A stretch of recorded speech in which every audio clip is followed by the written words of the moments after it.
Le collectif des familles de disparus en Algérie, c'est une association de familles de disparus, comme son nom l'indique. C'est une association qui a été créée par un groupe de mères, dont moi, bien sûr, j'ai été l'initiatrice un petit peu de cette association. C'est venu au fur et à mesure, petit à petit, comme ça, après la disparition de mon fils, qui a été arrêté en janvier 1997. Sur ma route, dans mes recherches, j'ai croisé deux mères de disparus qui étaient comme moi à la recherche de leur fils ou de leur fille, parce qu'il y a aussi des filles qui sont disparues.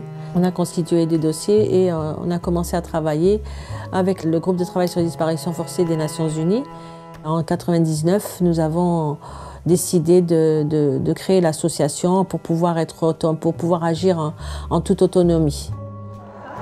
Plus de 3000 cas de disparition ont déjà été enregistrés par cette organisation. Et ce n'est pas fini. Depuis qu'on active, les dossiers parviennent de plus en plus. Des lettres que les mamans m'envoient, des lettres expliquant la disparition de leur fils. Et moi, je remplis les dossiers avec la photo et tout ça, que je transmets à l'ONU.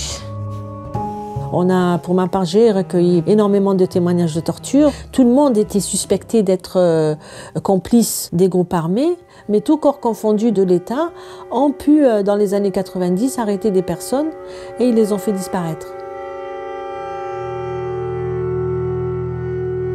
Ma grand-mère a été enlevée à l'âge de 69 ans par des éléments de la sécurité militaire algérienne. Nous avons soulevé le cas de ma grand-mère au Comité des droits de l'homme de l'ONU grâce au soutien du CFDA, le collectif des familles des disparus. Notre but, c'est quoi? C'est d'établir la vérité et la justice sur la disparition de nos proches. La lumière ne peut pas être faite tant que l'État algérien n'assumera pas ses responsabilités, tant que des enquêtes sérieuses ne seront pas menées pour rendre ce droit indéniable, ce droit à la vérité et aussi à la justice, pour condamner les coupables.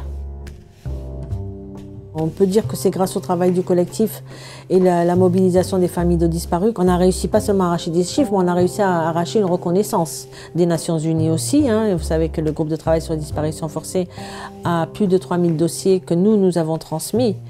Aujourd'hui, le chiffre officiel est devenu 8023. C'est le chiffre que les autorités algériennes donnent aux organismes internationaux pour dire qu'ils ont indemnisé 8023 familles de disparus.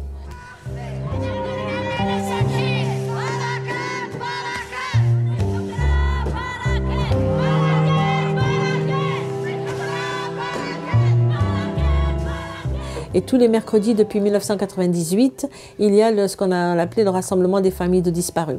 Et c'est-à-dire que depuis la disparition de nos enfants, on est sortis dans la rue pour ne plus jamais rentrer jusqu'à ce qu'on ait la vérité. L'espoir, c'est d'avoir la vérité un jour. Bon, on est des mères. En tant que mère, on espère toujours que nos enfants soient vivants. Et en tant que militante des droits de l'homme, je me dis qu'il faut un jour ou l'autre établir la vérité. Et si nos enfants sont morts, il faut ouvrir ces tombes et procéder à l'identification des corps. Même si on doit pardonner un jour, il faut quand même que ces criminels qui ont enlevé nos enfants, il faut au moins qu'ils reconnaissent qu'ils ont enlevé et qu'ils demandent pardon. Et après, libre à chacun de pardonner ou de ne pas pardonner.